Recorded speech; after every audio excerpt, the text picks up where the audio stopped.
Marwell Wildlife is an international conservation organisation. We work all over the world, but here in Hampshire we run Marwell Zoo, which is a really popular local destination, local zoo. We welcome about 500,000 guests every year, so we're quite sizable. We have about 300 wonderful staff that work here. And we look after a lot of animals, and the requirement for looking after animals now, as you can imagine, quite rightly, the considerations around their welfare and husbandry get higher and higher and more demanding every year. And we're very keen to keep at the head of that curve all the time. So our facilities need to be first class, world class, that's what we want. So we were repositioning ourselves in many ways about our strategy moving forward, what we wanted to do, what we wanted to achieve, and how we wanted to present ourselves to the public.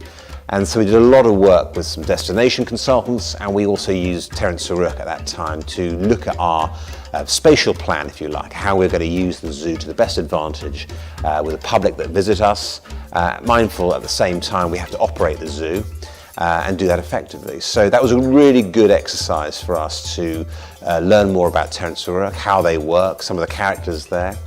And we spent a lot of time in that original master planning looking at our spatial plan.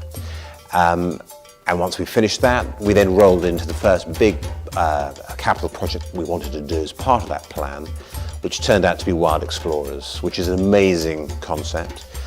It looks after our white rhinos, our gravy zebra, and scimitar horned oryx, three iconic species for Marwell, which we really wanted to show off well to the public.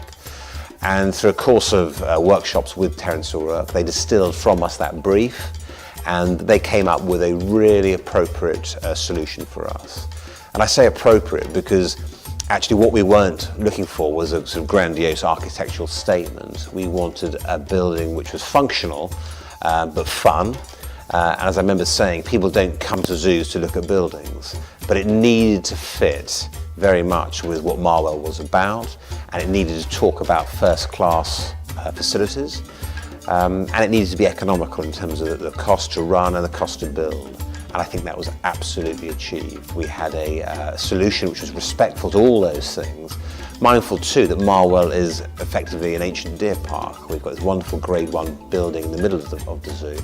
So to have this modern building adjacent to Marwell Hall was quite a tough brief, and that was achieved wonderfully. So that was great. First big project we did.